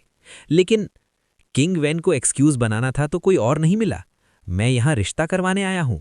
शाओयान के दिल में दर्द भर गया। उसने सुनकर की जेलस और प्राउड एक्सप्रेशन इमेजिन की। उसके साथ काइलिन और मुई यिंग का सिचुएशन भी था। अब अगर यहां एक और नाम जोड़ दिया गया तो सुनकर सच में गुस्से से एक्सप्लोड हो सकती है। समझ गया, अगर बात इतनी सिंपल है तो आप लोग जा सकते हैं। कैप्टन डाओ ने रिलीफ की सांस ली। उसने शाओयान से एक डेंजरस ऑरा फील किया था और अब उसकी नज़र शाओयान पर थोड़ी एम्बिग्युअस हो गई। Thank you captain Dao, King Wen ने थैंक्स बोला और शाओयान और किंग को सिटी गेट के अंदर ले गया। चलो, गेट क्रॉस करने के बाद थोड़ी ही दूर पर हमारी किंग फैमिली का मैंशन है, किंगर ने स्माइल के साथ कहा और सिटी गेट क्रॉस कर लिया। गेट के अंदर एंटर करते ही शाओयान ने एक बसलिंग सिटी देखी जो हर डायरेक्शन में फैल रही थी। हर जगह से लाउड शाउट्स और मार्केट की आवाजें आ रही थीं। रुको, लेकिन डाउनटाउन एरिया में एंटर करते ही शाओयान अचानक बोल पड़ा। क्या हुआ? किंग वेन ने तुरंत पूछा। क्या तुम्हें नहीं लगता कि वो आदमी थोड़ा सस्पिशियस है? शाओयान ने एक ब्लैक क्लोथ्ड फिगर की तरफ देखते हुए कहा। उस फिगर से एक फेमिलियर और आ रही थी। शाओयान घोस्ट किंग सिटी में काफी टाइम रह चुका था। अगर फेमिलियर ऑरा की बात करें तो वो सिर्फ यू फैमिली के लोग ही हो सकते हैं। लगता है ये यू फैमिली का आदमी है। इसका बिहेवियर देखकर लगता है यू फैमिली कोई बड़ा मूव प्लान कर रही है। क्या हम इसका पीछा करें? किंग वेन ने तुरंत पूछा। किंगर, तुम पहले घर चली जाओ, मैं और ब्रदर शाओयान देख कर आते हैं, किंग वेन ने तुरंत सीरियस टोन में कहा। किंगर ने हल्का सा नॉड किया और फिर तीनों अलग डायरेक्शंस में चले गए। और चाहे वो मिस्टीरियस ब्लैक क्लोथ्ड मैन कितना ही केयरफुल क्यों ना हो, उसे पता भी नहीं था कि अब उसका पीछा किया जा रहा है। शाबू शाबू, शाओयान और किंगवैन उस मिस्टीरियस आदमी का पीछा कर रहे थे जिसके पास यू परिवार की ऑरा थी और वो भीड़ भरे शहर की एरिया में छुपते छुपाते आगे बढ़ रहा था। वो आदमी भी बहुत ही सावधान था। हर थोड़ी देर में रास्ता बदल देता, जैसे डर हो कि कोई उसका पीछा कर रहा हो। इसी तरह वो लोगों को कंफ्यूज करते हुए आगे बढ़ रहा था। लेकिन इतनी सावधानी के बाद भी वो शाओयान से बच नहीं पाया। सावधान रहना, किंग वेन ने गंभीर नज़रों से शाओयान के साथ चलते हुए कहा। उसे पता था कि किंग परिवार और यू परिवार के बीच रिश्ता बहुत खराब है। अगर सिटी लॉर्ड मैंशन का दबाव ना होता तो शायद दोनों परिवार कब का एक दूसरे से लड़ चुके होते। इसीलिए जब उसने यू परिवार की ऑरा वाले इस मिस्टीरियस आदमी को देखा तो वो नेचुरली उसके बारे में पता लगाना चाहता था। और अब तो स्थिति और भी खतरनाक थी। किंग वेन को हमेशा लग रहा था कि यू परिवार कुछ बड़ा प्लान कर रहा है। इंसान कहाँ गया? किंग वेन चिंता में शाओयान के साथ एक छोटी गली में घुसा, लेकिन देखा कि शाओयान वहीं रुक गया है। हम एक्सपोज हो गए, शाओयान ने हैरानी से कहा। जैसे ही शाओयान ने बात खत्म की, गली की दीवार पर वही मिस्टीरियस ब्लैक क्लोज्ड आदमी झुककर बैठा हुआ दिखा। उसकी आंखों में ठंडी और अंधेरी चमक थी जो शाओयान और किंग वेन को घूर रही थी। बॉय, तुम दोनों मेरा पीछा क्यों कर रहे हो? मिस्टीरियस आदमी ने पहले ही बोल दिया। उसकी आवाज़ में बहुत घमंड था। मेरा पीछा? अपने आप को इतना इंपॉर्टेंट मत समझो, हम बस यहाँ से गुजर रहे थे, शाओयान ने शांत तरीके से जवाब दिया। बकवास। मैंने पहले सोचा कि तुम दोनों बस रास्ते से जा रहे हो, लेकिन जब से तुम घोस्ट किंग सिटी में घुसे हो तब से मेरा पीछा कर रहे हो। तो बताओ तुम लोग कौन हो? ब्लैक क्लोज्ड आदमी ने कहा और एकदम से शाओयान के सामने आ गया। उसकी ऑरा बहुत ही डोमिनेटिंग थी। ये तो एक डोसियान है। उसकी पावरफुल ऑरा महसूस करके शाओयान थोड़ा हैरान हो गया। जब शाओयान ने भीड़ में इस आदमी को नोटिस किया था तो दो वजह थी। पहली, उसकी ऑरा यू कुआन से मिलती जुलती थी। दूसरी, उसकी ऑरा कुछ अजीब और धुंधली थी। इसी वजह से शाओयान का ध्यान उस पर गया। यू कुआन को तो शाओयान पहले ही किंग परिवार के लोगों के हवाले कर चुका था ताकि उसे किंग परिवार वापस ले जाया जा सके। आखिर किंग परिवार के अंदर भी कई सीक्रेट पैसेजेस थे। अगला पल आते ही ब्लैक क्लोथ आदमी के हाथ में एक काफ़ी मिस्टीरियस स्क्रोल आ गया। स्क्रोल मोटी कलाई जितना मोटा था और उससे एक अजीब और रहस्यमय ऑरा निकल रही थी। शाओयान भी इसे देखकर थोड़ा हैरान हो गया। ये क्या है? एन्चांटमेंट?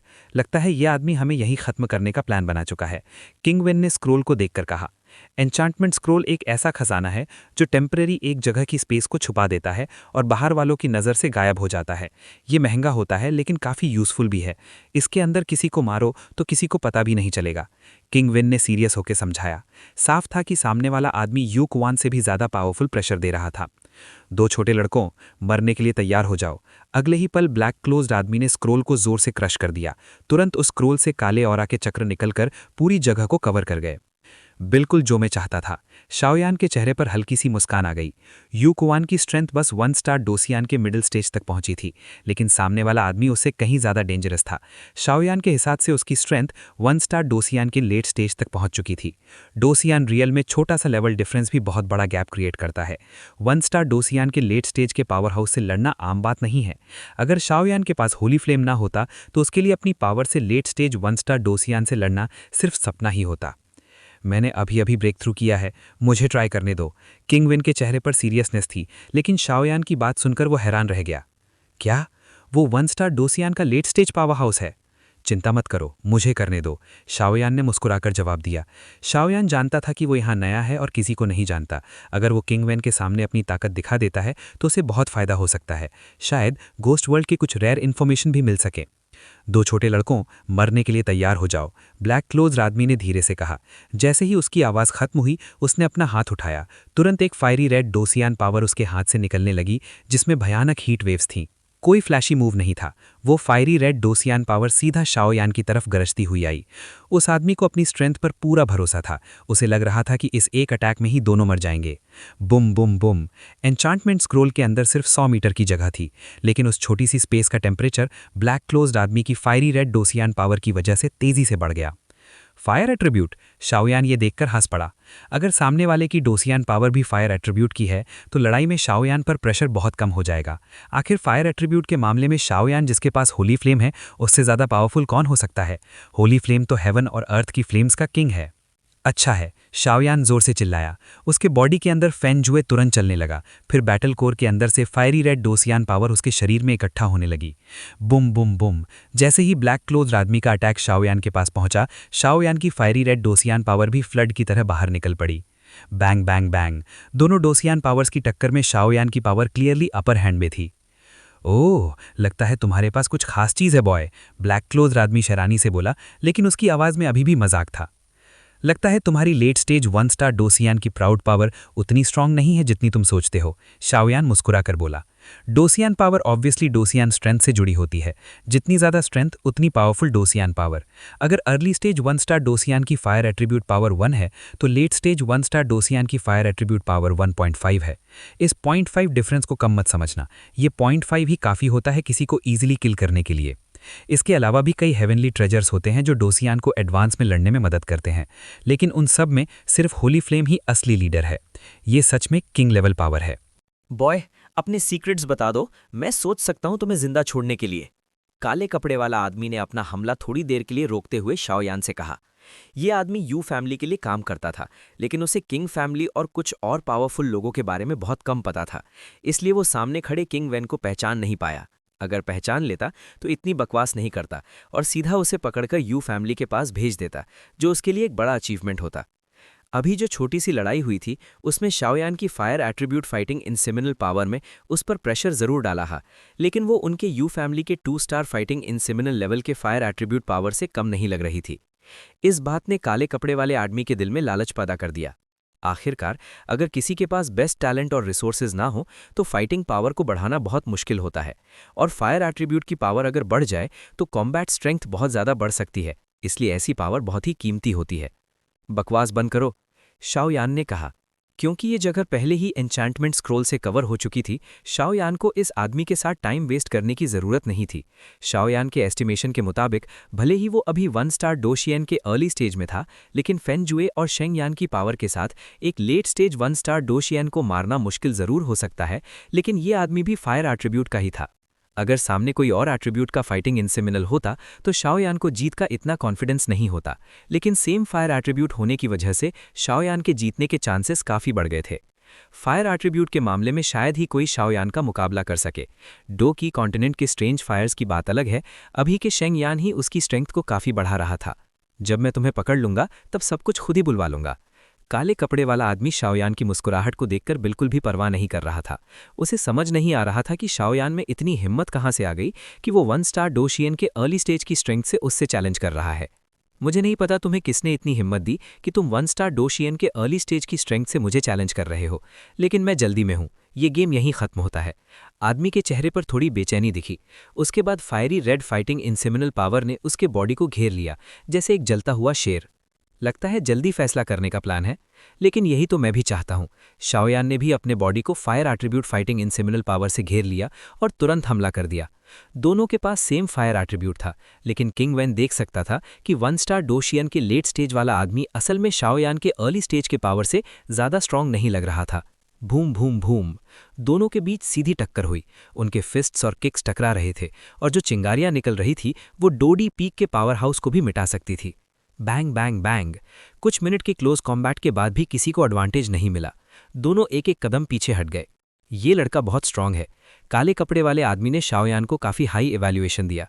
उसने यू फैमिली के लिए काम करते हुए बहुत से जीनियसेस को मारा था, लेकिन शाओयान जैसा मॉन्स्टर उसने पहली बार देखा था। बॉय, आज तुम्हें मरना ही पड़ेगा। Fire attribute fighting skill, the Lions roar.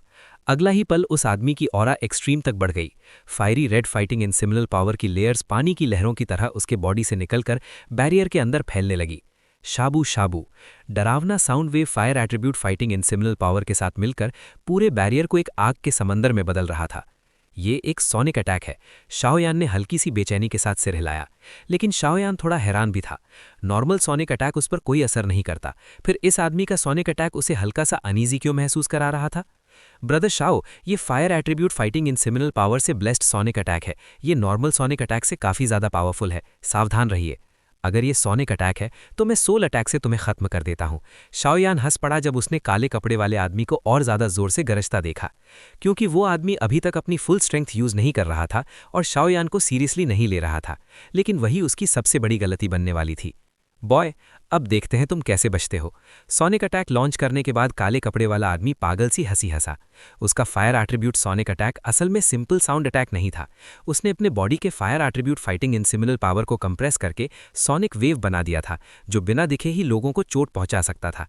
ये एक बहुत ही चालाक फाइटिंग स्किल थी। तुम मुझे बहुत कम समझ रहे हो।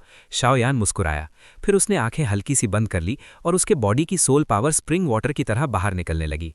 ये सोल पावर?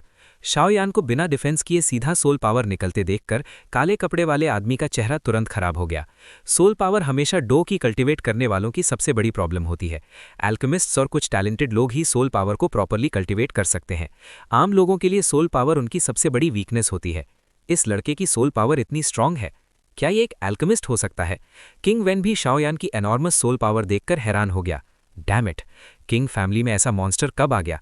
नहीं, ये बात जल्दी से पेट्रियार्क को बतानी पड़ेगी। अगर ये लड़का बड़ा हो गया तो हमारी यू फैमिली के लिए बड़ी मुसीबत बन सकता है। काला कपड़े वाला आदमी सोचने लगा, लेकिन जब वो सोच ही रहा था, उसका फायर एट्रीब्यूट सोनिक अटैक जब शाओयान के पास पहुंचा तो वो धुंध जैसी गैस में बदलकर गायब हो गया और शाओयान के बॉडी में एक डरावनी एनर्जी धीरे धीरे पैदा होने लगी। सोल स्ट्रेंथ मेरी सबसे बड़ी वीकनेस है। अगर मैं लड़ाई जारी रखता हूं तो शायद मैं इस लड़के के हाथ में मर जाऊंगा। मुझे पहले रिट्रीट करना होगा। काला धुआं उसके बॉडी से निकलने लगा, जो दिखाता था कि वो भागने की तैयारी कर रहा है। अब भागना चाहते हो? देर हो चुकी है। You Ming Tian is stunned. मेरे लिए गिर जाओ। जैसे ही काला कपड़े वाला आदमी भागने लगा, शाओयान की आंखें अचानक खुल गई। बैरियर के अंदर एक बहुत ही स्पेशल और तेज आवाज गूंजी और उस आवाज के साथ एक ऐसा सोल अटैक निकला जिसे काले कपड़े वाला आदमी बिल्कुल रोक नहीं सकता था। ये बुरा हो गया। जो काला धुआं उसने भागने के लिए बनाया था वो शाओयान के टेरिफाइंग अटैक के सामने तुरंत मिट गया। काला कपड़े वाला आदमी महसूस कर रहा था जैसे उसकी सोल को किसी 10,000 साल पुरानी ठंड में डाल दिया गया हो। उसका पूरा शरीर कांप गया और उसके दिल में गहरा डर भर गया। भिम भिम भिम, एक बहुत ही तेज और साफ आवाज गूंजी, लेकिन वो बिल्कुल मौत के देवता की तरह लग रही थी जो किसी की जान लेने आया हो। वो आवाज धीरे धीरे एन्चेंटमेंट के अंदर गूंज रही थी।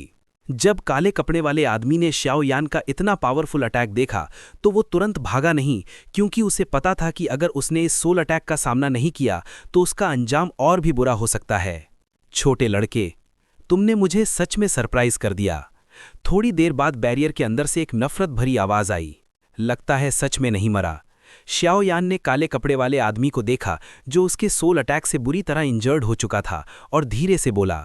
शाओ यान के हिसाब से इस आदमी की सोल पावर बहुत ही वीक थी और उसकी खुद की emperor realm peak soul power अभी इतनी पावरफुल नहीं थी कि सीधा उससे मार सके। जब मैं तुमसे अगली बार मिलूंगा मैं तुम्हें असली दर्द महसूस करवाऊंगा। काले कपड़े वाला आदमी दर्द से भरे चेहरे के साथ गरजा। पहले खुद की फिक्र करो, शाओ यान में कंधे उचकाकर बेपरवाही से कहा। वो आदमी लगभग मरने की हालत में था, फिर भी इतनी सख्त बातें कर रहा था। ये क्या है? यहां से निकल जाओ। आ। जैसे ही शाओ यान ने बात खत्म की, एक इनविजिबल सोल पावर की वेव तुरंत काले कपड़े वाले आदमी की डिफेंस को तोड़कर उस पर गिर पड़ी और उसे बिल्कुल डेस्परेट सिचुएशन में ढकेल दिया। एक आवाज के साथ काले कपड़े वाला आदमी तुरंत बेहोश हो गया। शाओ यान की इनॉर्मस सोल पावर ने उसे टेम्पोरेरी सप्रेस कर दिया था और वो वहीं खड़ा रह गया बिना हिले। ब्रदर शाओ, एक सेकंड रुकिए, क्रिंग वेन ने तुरंत कहा जब उसने उस आदमी को देखा जो पहले बहुत एरोगेंट था लेकिन अब शाओ यान के सोल अटैक के सामने गिरने वाला था। इसी मोमेंट पर क्रिंग वेन को शाओ यान की असली टेरिफाइंग पावर का एहसास हुआ। सोचो, एक 1 स्टार फाइटिंग इमॉर्टल के अर्ली स्टेज का power house 1 star fighting immortal के लेट स्टेज के पावर हाउस को हरा दे। अगर ये बात बाहर फैल गई तो पूरे घोस्ट वॉलर किंग सिटी में हंगामा हो जाएगा। इसलिए क्रिंग वेन नेचुरली शाओ यान के साथ अच्छा रिलेशन बनाना चाहता था। ब्रदर क्रिंग, क्या बात है? शाओ यान ने पूछा। वो असल में अपनी सोल पावर से इस आदमी को खत्म करने वाला था, क्योंकि वो बैरियर के अंदर थे और किसी को पता नहीं चलने वाला था। इस आदमी की स्ट्रेंथ यू फैमिली में 1 star fighting immortal late stage में काफी हाई रैंक पर है। शायद इससे कुछ इंपॉर्टेंट इन्फॉर्मेशन मिल सकती है, क्रिंग वेन ने बिना झिझक के कहा। इस आदमी के मुंह से इन्फॉर्मेशन निकालना आसमान पर चढ़ने जैसा मुश्किल है, शाओ यान ने सर हिलाकर कहा। शाओ यान जानता था कि ये आदमी डेफिनेटली एक डेड सोल्जर जैसा है जो मरने तक अपने मास्टर को बिट्रे नहीं करेगा। हे, अगर सीधा पूछोगे तो कुछ नहीं मिलेगा, लेकिन सुना है कि एल्केमिस्ट्स के पास एक टेक्निक होती है जिसे सोल टॉर्चर कहते हैं। इसमें सोल पावर का यूज करके किसी और के सोल रेल्म में घुसकर उसकी मेमोरीज को देख सकते हैं। हाँ, इस मेथड से उस आदमी की सोल को परमानेंट डैमेज हो सकता है, लेकिन ऐसे विलेंस के लिए ये काफी यूजफुल मेथड है। क्रिंग विन मुस्कुराया। Soul torture? शाओ यान ने हल्की सी हाँ में सर हिलाया। उसने इस टेक्निक के बारे में सुना तो था, लेकिन इसे यूज करने के लिए सोल पावर का एम्परर रेल्म तक पहुंचना जरूरी होता है। शाओ यान की सोल पावर अब एम्परर रेल्म तक पहुंच चुकी थी, लेकिन उसने कभी इस टेक्निक को ट्राई नहीं किया था। मैं ट्राई करता हूं, शाओ यान ने सामने खड़े काले कपड़े वाले आदमी को देखकर कहा। ठीक है, लेकिन ध्यान रखना, अगर काम ना करे तो छोड़ देना, क्रिंग वेन ने कहा। ठीक है। शाओ यान ने हल्का सा सर हिलाया और अपनी बॉडी की ब्रीदिंग को एडजस्ट किया। जब उसका ऑरा स्टेबल हो गया तब सोल टॉर्चर शुरू हुआ। अंदर जाओ। शाओ यान ने बिना झिझक के आंखें बंद कर लीं और इनविजिबल सोल पावर की वेव्स उसकी बॉडी से निकलकर काले कपड़े वाले आदमी की तरफ बढ़ने लगीं। शुरू हो गया। क्रिंग वैन शाओ यान की कैपेबिलिटी देखकर हैरान था और थोड़ा जेलस भी था। एक एल्केमिस्ट की सोल स्ट्रेंथ उसके रैंक से जुड़ी होती है और एल्केमिस्ट पूरे ग्रेट डैशिंग वर्ल्ड में सबसे डिमांडिंग प्रोफेशन है। क्रिंग वैन टैलेंट की कमी की वजह से एल्केमिस्ट नहीं बन सका था, इसलिए वो शाओ यान को देखकर नेचुरली जेलस था। क्रैश! शाओ यान ने अपनी सोल पावर को कंट्रोल करते हुए काले कपड़े वाले आदमी के बॉडी के अंदर भेजा।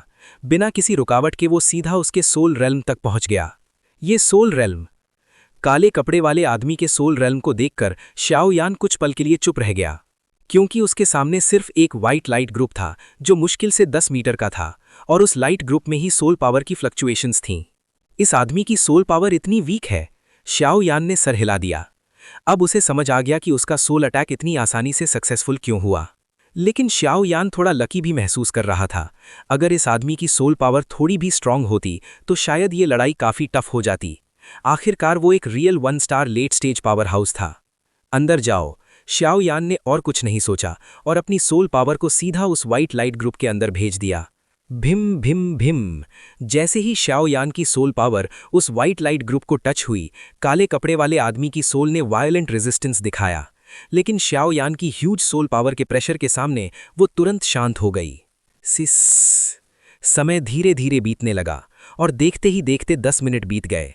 इन 10 मिनट में शाओ यान बहुत ही केयरफुली उस आदमी की मेमोरी को सर्च कर रहा था कि कोई यूजफुल इन्फॉर्मेशन मिल सके, और आखिर में उसकी मेहनत सफल हुई। लास्ट मोमेंट पर उसने काले कपड़े वाले आदमी की मेमोरी को कंप्लीटली देख लिया। क्या पता चला? क्रिंग वेन ने तुरंत पूछा जैसे ही शाओ यान ने आंखें खोलीं। यू फैमिली इस बार सीक्रेटली कुछ और फोर्सेस के साथ मिलकर इस ऑक्शन और आपकी क्रिंग फैमिली पर अटैक करने की प्लानिंग कर रही है। मुझे पहले ही शक था। क्या पता चला कौन सी फोर्स है? नहीं, इस आदमी को सिर्फ इतना ही पता था, एग्जैक्ट डिटेल्स नहीं मिल पाईं। लेकिन वो force ghost Waller king city की नहीं है। लगता है ये ऑक्शन सच में लंगटन टाइगर्स डेन बनने वाला है, क्रिंग वेन ने सर हिलाकर कहा। इस आदमी का क्या करें? शाओ यान ने पूछा। इसे मार दो, क्रिंग वेन जैसे ही कहा, शाओ यान के फिंगर टिप्स पर ब्लू येलो फ्लेम्स निकलने लगीं। वो धीरे धीरे काले कपड़े वाले आदमी के बॉडी को घेरने लगीं। अगला ही पल उसका बेहोश बॉडी धुंधला होने लगा और एक मोमेंट के बाद उसकी सोल भी ब्लू येलो फ्लेम से जलकर बिल्कुल खत्म हो गई। ये थी सेंट फ्लेम की असली पावर। और इस जगह से ज्यादा दूर नहीं, यू फैमिली मैंशन के एंसेस्ट्रल हॉल में। यू फैमिली के एंसेस्ट्रल हॉल के अंदर अलग अलग साइज के हंड्रेड्स वुडन प्लैक्स खड़े थे। इन प्लैक्स पर अलग अलग रंग चमक रहे थे जो क्लियरली डिफरेंट एट्रीब्यूट्स को रिप्रेजेंट कर रहे थे। इसी वक्त एक वुडन प्लैक बीच से टूटने की आवाज आई। हे यू, क्या वो गिर गया? एंसेस्ट्रल हॉल में बैठा एक आदमी जो सो रहा था उसने धीरे से आंखें खोलीं। उसकी आवाज में गहरी ठंडी और सीरियस फीलिंग थी। अगर शाओ यान यहां होता तो वो एक नज़र में पहचान लेता कि इस आदमी की strength 2 star fighting immortal level तक पहुंच चुकी है। जब शाओ यान ने काले कपड़े वाले आदमी को पूरी तरह मिटा दिया तो एन्चैंटमेंट धीरे धीरे खत्म हो गया और वो बिल्कुल भी नहीं रुका। क्या शानदार मैंशन है! थोड़ी देर बाद शाओ यान और किंग फैमिली के मेन गेट पर पहुंच गए। शाओ यान ने प्लैक पर 2 बहुत बड़े शब्द देखे, किंग मैंशन। ब्रदर शाओ, चलिए, आपने इस ट्रिप में हमारी किंग फैमिली की बहुत मदद की है, इसलिए आप हमारे लिए एक ऑनर्ड गेस्ट के जैसे हैं। किंग वेन ने मुस्कुराते हुए कहा। आप क्या कह रहे हो ब्रदर किंग? आप बहुत ज़्यादा विनम्र हो। शाओ यान ने भी मुस्कुराते हुए जवाब दिया। दोनों थोड़ी फॉर्मल बात करने के बाद सीधा किंग मैंशन के अंदर चले गए। अंदर आते ही शाओ यान ने देखा कि गार्ड्स पेट्रोल कर रहे थे। ये गार्ड्स काफ़ी वेल ट्रेन्ड थे और उनकी स्ट्रेंथ लगभग 2D पीक तक पहुंची हुई थी। इससे क्लियरली पता चल रहा था कि किंग फैमिली एक पावरफुल फैमिली है। ब्रदर, फादर काफ़ी देर से लिविंग रूम में आपका वेट कर रहे हैं। शाओ यान और किंग कुछ एलीज क्रॉस ही कर रहे थे कि अचानक किंग की फिगर सामने दिखाई दी। तुम लड़की? ये देखकर किंग हंस पड़ा। क्लियरली किंग ने अपने फादर को शाओ यान के बारे में काफ़ी कुछ बता दिया था। कोई बात नहीं, शाओ यान भी धीरे से मुस्कुरा दिया। चलो फिर पहले लिविंग रूम चलते हैं, किंग वेन ने कहा। वो शाओ यान को सीधा लिविंग रूम ले गया। इस वक्त लिविंग रूम में 3 लोग खड़े थे। तीनों एक ट्रायंगुलर पोजीशन में बैठे थे। सबसे ऊपर एक मिडिल एज्ड आदमी बैठा था। उसने सिंपल कपड़े पहने हुए थे, लेकिन उसके चेहरे पर एक ऐसी मुस्कान थी जिसमें जिंदगी के बहुत सारे तजुर्बे नजर आ रहे थे। उस मुस्कान के नीचे एक बहुत ही टेरिफाइंग ऑरा छुपा हुआ था। नीचे 2 और लोग थे, एक सफ़ेद बालों वाला बुढ़ा और एक 50 साल के आसपास का ब्लैक हेड आदमी। पेट्रियार्क, क्या जो बात किंगर वापस आकर कही थी वो सच है? थोड़ी देर बाद सफ़ेद बालों वाले बुढ़े ने साइलेंस तोड़ते हुए पूछा। सेकेंड लीडर किंग यू, तुम जानते हो किंगर नॉर्मली बहुत कम बोलती है। अगर उसने किसी की इतनी तारीफ की है तो ज़रूर वो एक गिफ्टेड इंसान होगा। फैमिली हेड किंग मिंग ने कहा। पेट्रियार्क सही कह रहे हैं। दूसरी साइड पर बैठा ब्लैक हेड आदमी भी हंस पड़ा। ये तीनों किंग फैमिली के टॉप 3 लीडर्स थे। सबसे ऊपर किंग मिंग थे जो किंग फैमिली के करंट हेड थे। उनकी स्ट्रेंथ 2 स्टार डोसियन परफेक्शन तक पहुंच चुकी थी। सफ़ेद बालों वाले बुढ़े का नाम किंग यू था जो सेकंड लीडर थे और 2 स्टार डोसियन लेट स्टेज तक पहुंच चुके थे। और ब्लैक हेड आदमी थर्ड लीडर किंग यी था। हालांकि किंग फैमिली में 3 लीडर्स थे, लेकिन असली डिसीजन पावर किंग मिंग के पास ही थी। चाहे स्ट्रेंथ हो या लीडरशिप, दोनों में ही वो सबसे ज़्यादा रिस्पेक्टेड थे। लेकिन किंगर की बात के हिसाब से मुझे अभी भी क्यूरियोसिटी हो रही है। इस लड़के का बैकग्राउंड अननोन है, लेकिन 2D पीक की स्ट्रेंथ के साथ उसने 1 स्टार डोसियन मिड स्टेज के यू क्वान और 2D पीक के 10 पपेट्स का सामना किया। और डोसियन बनने के बाद उसने थंडर जैसी स्पीड से यू क्वान को हरा दिया। मुझे लगता है किंग ये कुछ कहना चाहता था, लेकिन किंग मिंग ने उसे रोक दिया। वो आ गए। किंग मिंग ने धीरे से कहा, स्क्विक। जैसे ही किंग मिंग ने कहा, बंद वुडन डोर धीरे से खुल गया और 2 लोग अंदर आए। क्लर्क, अपने फादर और दोनों अंकल्स को प्रणाम करता हूँ। क्लर्क, तुमने बहुत अच्छा काम किया। तुम सच में 1 स्टार फाइटिंग इन्फर्नल के अर्ली स्टेज तक पहुंच गए। थर्ड लीडर किंग ये हंस पड़ा। उसकी पर्सनैलिटी काफ़ी केयरफ्री लग रही थी। जूनियर शाओयान, तीनों सीनियर्स को प्रणाम करता हूँ। शाओयान ने भी रिस्पेक्ट दिखाते हुए हाथ जोड़ लिए। आखिर सामने खड़े तीनों लोग उससे बहुत ज़्यादा पावरफुल थे। तुम वही मिस्टीरियस लड़के हो जिसका किंगर बार बार जिक्र करती है? सेकंड लीडर किंग यू ने शाओयान को ध्यान से देखा। उसकी गहरी आंखें जैसे शाओयान की पूरी सच्चाई जान लेना चाहती थीं। लेकिन शाओयान की सोल पावर बहुत स्ट्रांग थी। ऊपर से उसके पास सेंग यान और फैन जुए भी था। इसलिए इन तीनों पावरफुल लोगों के लिए भी शाओयान को पूरी तरह देख पाना आसान नहीं था। हाँ, यही है फादर, गोस्ट मून वेल की ट्रिप में ब्रदर शाओयान ने हमें कई बार बचाया। अगर वो नहीं होते तो शायद हम गोस्ट मून वेल का ट्रेजर भी नहीं ला पाते। वैसे फादर, ये है मैड मैजिक पिल, जो हमें गोस्ट मून वेल में मिला सबसे बड़ा ट्रेजर है। क्या ये सच में मैड मैजिक पिल है? किंग वेन की बात सुनते ही तीनों पावरफुल लोग आगे झुक गए। मैड मैजिक पिल का नाम वो बहुत अच्छी तरह जानते थे। ये एक ऐसी एलिक्सिर है जो किसी की स्ट्रेंथ को शॉर्ट टाइम में काफ़ी बढ़ा सकती है और इसके साइड इफ़ेक्ट्स भी ज़्यादा डेंजरस नहीं होते। ये ऑलमोस्ट एक मैजिकल एलिक्सिर जैसी है। किंग फैमिली अभी तक यू फैमिली को सरपास नहीं कर पाई थी, क्योंकि यू फैमिली के पास एक जेन्युइन 3 स्टार डोसियान था। 2 स्टार डोसियान गोस्ट सिटी में ऑलरेडी फिनिक्स जैसी रेयर एग्जिस्टेंस है, लेकिन यू फैमिली का 3 स्टार डोसियान ही असल में गोस्ट सिटी की रियल पावर था। जब तक यू फैमिली के 3 स्टार डोसियान को कुछ नहीं होता, तब तक उनकी ओवरलॉर्ड पोजीशन कोई नहीं हिला सकता। क्लर्क, तुमने इस ट्रिप में बहुत मेहनत की है।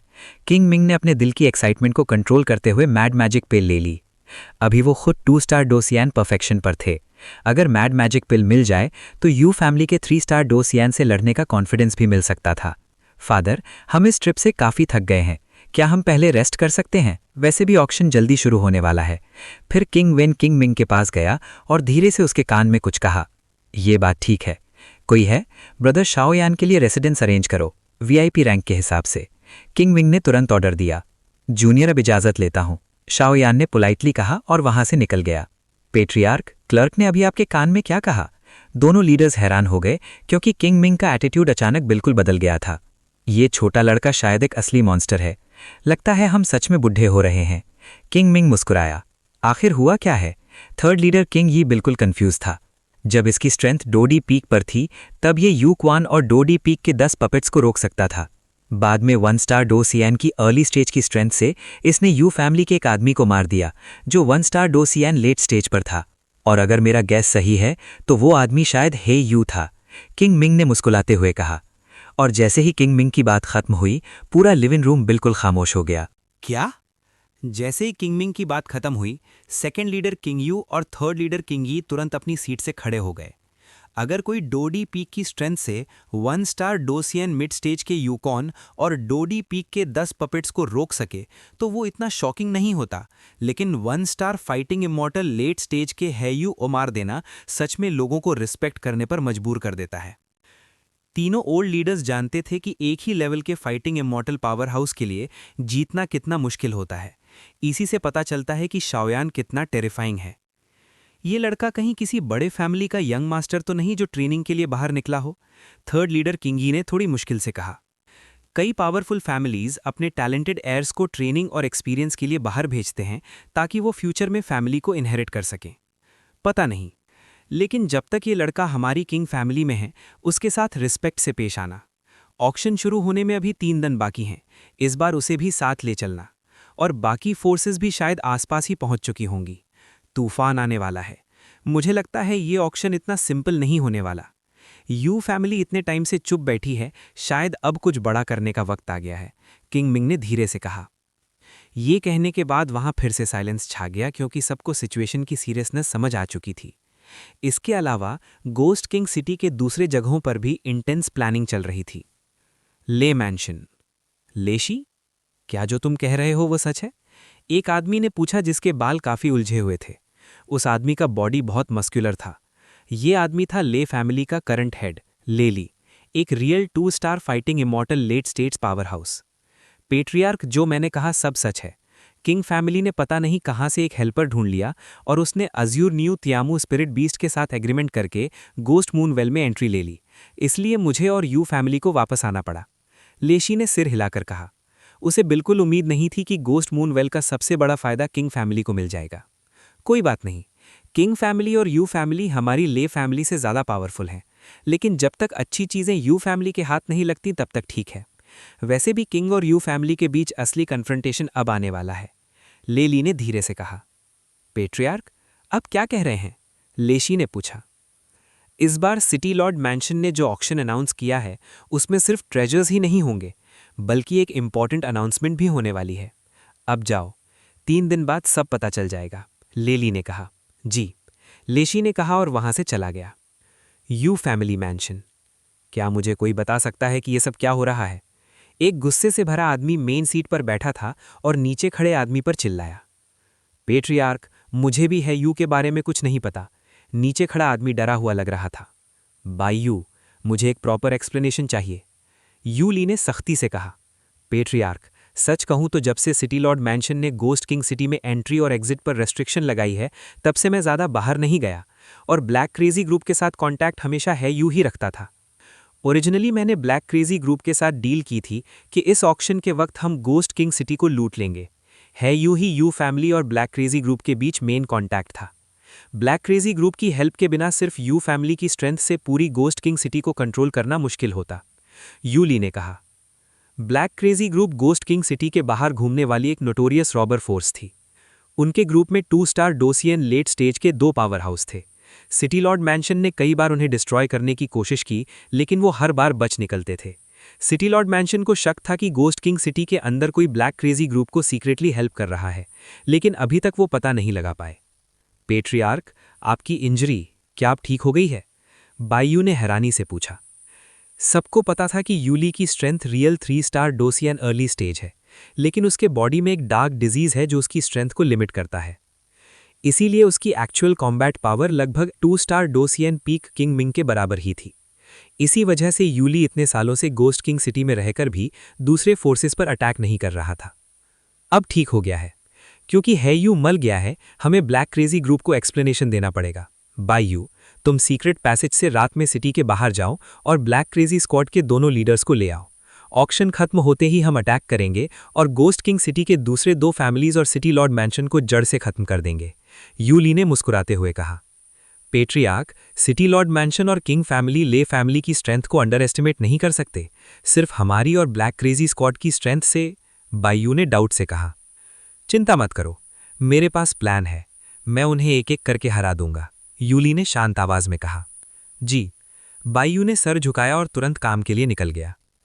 ये दाग डिजीज सच में जानलेवा है।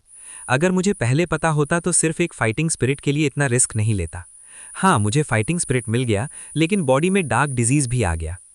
लेकिन एक तरह से ये ब्लेसिंग भी बन गया। मैं 3 स्टार डोसियन तक पहुंच गया, बस डार्क डिजीज की वजह से मेरी कॉम्बैट पावर 2 स्टार डोसियन पीक से ज़्यादा नहीं। पूरे गोस्ट किंग सिटी में सिर्फ मेरे पास फाइटिंग स्पिरिट है और वही मेरा सबसे बड़ा ट्रम्प कार्ड है। सिटी लॉर्ड मैंशन, क्या सब काम ठीक से हो गया? ब्लू रोब पहने हुए आदमी हॉल में खड़े एक आर्मर्ड सोल्जर से पूछ रहा था। रिपोर्ट सिटी लॉर्ड, सब काम प्लान के मुताबिक हो गया है।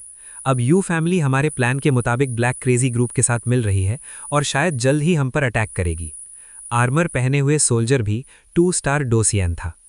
बहुत अच्छा, यू फैमिली की एम्बिशन बहुत बढ़ चुकी है। इस ऑक्शन के बाद उसे पूरी तरह से खत्म कर देंगे और हमारे पास उस अडल्ट का क्लोन स्क्रोल भी है।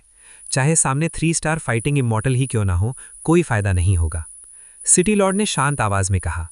सिटी लॉर्ड सच में वाइज हैं, सोल्जर मुस्कुराया। जाओ, इन कुछ दिनों में अलर्ट रहना, सब कुछ नॉर्मल जैसा ही दिखना चाहिए। सोल्जर तुरंत गायब हो गया और हॉल में सिर्फ सिटी लॉर्ड रह गया। इस ऑक्शन में जो चीज़ें आने वाली हैं उनमें से कुछ तो मुझे भी काफ़ी अट्रैक्ट कर रही हैं, लेकिन ईस्टर्न कॉन्टिनेंट कॉम्पिटिशन में पार्टिसिपेट करने के लिए ये सब मुझे छोटे लोगों के लिए छोड़ना पड़ेगा। ये कहकर सिटी लॉर्ड चुप हो गया। Battle Through the heavens God the flame emperor, episode 1150, beauty plan. 3 दिन का समय पल भर में बीत गया और इन 3 दिनों में पूरा घोस्ट किंग सिटी बिल्कुल ऑर्डरली रहा और सब कुछ नॉर्मल जैसा ही दिखता रहा। शाओयान ने इन दिनों में पहले अपने बॉडी की ऑरा को स्टेबलाइज किया और उसके बाद वो काफ़ी रिलैक्स्ड हो गया। आखिर इस वक्त शाओयान के बॉडी में फाइटिंग स्पिरिट तो थी, लेकिन उसे सही वक्त पर अब्जॉर्ब करना ज़रूरी था ताकि वो उस फाइटिंग स्पिरिट की मदद से 2 स्टार फाइटिंग इन्फर्नल तक ब्रेक थ्रू कर सके। चाहे सोल पावर हो या फाइटिंग ची, दोनों को सेटल होने के लिए काफ़ी टाइम चाहिए होता है, इसलिए वो नेचुरली थोड़ा लेजी हो गया। 3 दिन बस अभी खत्म हुए थे और इस दिन जब सूरज अभी आसमान में चढ़ा ही था तब अचानक पूरे घोस्ट किंग सिटी का माहौल काफी ज्यादा एनर्जेटिक हो गया। इसका रीजन कुछ और नहीं बल्कि आज सिटी लॉर्ड्स मैंशन का ऑक्शन था।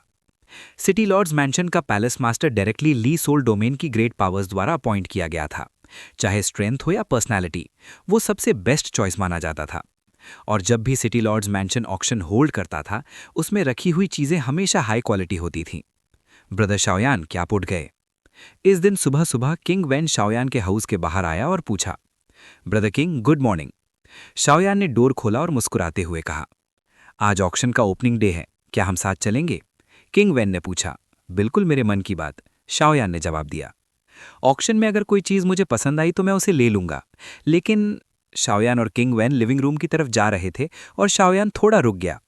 कुछ छुपाने की जरूरत नहीं, सीधा कह दो। किंग वैन ने तुरंत शाओयान की हेजिटेशन देख ली। बात यह है कि जब मैं घर से निकला था तो ज्यादा गोल्ड कॉइन्स नहीं लाया था। ऑक्शन में गोल्ड कॉइन जरूर चाहिए होंगे। मैं कुछ मेडिसिनल पिल्स बेचकर गोल्ड कॉइन्स लेना चाहता हूं और इसमें ब्रदर किंग की मदद चाहिए। मुस्कुराया। क्या? किंग वैन थोड़ा सरप्राइज हो गया। एम्परर रैंक के फर्स्ट, सेकंड और थर्ड ग्रेड पिल सभी बहुत महंगी होती हैं और ये लड़का सीधा सेकंड ग्रेड एम्परर रैंक की पिल निकाल रहा है। लगता है ये भी हमारे साथ अच्छा रिलेशन बनाना चाहता है। वैसे शाओयान को ऐसा करने की जरूरत नहीं थी। अगर उसे गोल्ड कॉइन्स चाहिए होते तो वो डायरेक्टली ऑक्शन में अपनी पिल्स बेच सकता था, लेकिन ऑक्शन के बाद शायद उसे किंग फैमिली की हेल्प चाहिए होती। छोटी सी बात है, किंग वैन मुस्कुराया। ये 3 एम्परर रैंक की पिल्स हैं, ब्रदर किंग इन्हें हैंडल कर देना। शाओयान ने बिना झिझके के हाथ हिलाया और 3 एक्सक्विजिट जेड बॉटल्स उसके हाथ में आ गईं। जेड बॉटल अभी अपीयर ही हुई थी कि उसके अंदर से मेडिसिनल फ्रेग्रेंस महसूस होने लगी। इससे क्लियरली पता चल रहा था कि ये 3 emperor rank second grade heaven rank medicinal pills बिल्कुल ऑर्डिनरी नहीं है। एक्चुअली शाओयान थोड़ा हेल्पलेस भी था। जब से उसकी सोल पावर बढ़ी थी उसकी रिफाइनिंग स्किल थोड़ी पीछे रह गई थी। उसकी रिफाइनिंग लेवल पहले emperor rank second grade peak पर थी और वो थर्ड ग्रेड तक नहीं पहुंच पाया था, लेकिन अब सोल पावर बढ़ने के बाद उसकी refining skill naturally emperor rank third grade तक पहुंच सकती थी। बस उसके पास रिफाइन करने का टाइम नहीं था। चलो, किंग वैन ने जेड बॉटल्स केयरफुली रख लीं और तुरंत कहा, ये 3 पिल्स थोड़ी देर में ऑक्शन में जाएंगी और किंग वैन पर्सनली ऑक्शन में उन्हें हैंडल करेगा। Emperor rank second grade pills काफी अटेंशन अट्रैक्ट कर सकती थीं। ये लड़की आज काफी अच्छे से ड्रेस हुई है। जैसे ही वो लिविंग रूम पहुंचे, शाओयान ने देखा कि किंग मिंग के अलावा किंग भी वहां बैठी हुई थी और आज वो काफी लेडी लाइक लग रही थी। तुम्हारे लिए ड्रेस नहीं हुई है, किंग मिंग ने तुरंत कहा। फिर किसके लिए ड्रेस हुई है? किंग वैन कंफ्यूज हो गया। फादर, सब आ गए हैं तो चलते हैं। किंग धीरे से खड़ी हो गई और उसकी आवाज सिल्वर बेल की तरह लिविंग रूम में गूंज गई। चलो। किंग मिंग ने शाओयान को देखा और धीरे से कुछ बोला जो शाओयान ने क्लियरली सुन लिया। ये शाओयान काफी अच्छा लड़का है। अगर किंग जो नॉर्मली सिंपल रहती है उसके लिए इतना रेडी हुई है, अगर सच में कुछ हो जाए तो हमारे लिए भी अच्छा ही होगा। ये सुनकर शाओयान के चेहरे पर सीधी ब्लैक लाइन आ गई। जब वो चारों किंग मैंशन के मेन गेट से बाहर आए तो 2 कैरेजेस पहले से ही वहां रेडी थीं। हर कैरेज में सिर्फ 2 लोग बैठ सकते हैं। क्लर्क, चलो हम इसमें बैठते हैं। किंग मिंग मुस्कुराया और सीधा एक कैरेज में बैठ गया। मिस किंगर, चलिए। शाओयान ने किंग को देखा। उसकी स्कर्ट उसकी परफेक्ट फिगर को हाईलाइट कर रही थी और शाओयान हल्का सा हंस पड़ा। उस मोमेंट शाओयान को समझ आ गया कि किंग मिंग शायद ब्यूटी ट्रिक यूज करना चाहता है। किंग ने सीधे शाओयान की तरफ देखने की हिम्मत नहीं की। जब से वो फैमिली में वापस आई थी, हर बार जब उसकी नज़र शाओयान से मिलती थी उसका चेहरा रेड हो जाता था। चारों लोग 2 कैरेजेस में बैठकर सीधा ऑक्शन वेन्यू की तरफ निकल पड़े। ऑक्शन के बाद मैं यहां से चला जाऊंगा, इसलिए शाओयान ने धीरे से कहा जब उसने किंगर की शैडो देखी जो उससे 1 मीटर से भी कम दूर थी। मैं? किंगर का मूड तुरंत गिर गया। मिस किंगर, हिम्मत रखिए, मुझे यकीन है आप एक दिन जरूर सक्सेसफुल होंगी। शाओयान ने उसे कंफर्ट किया।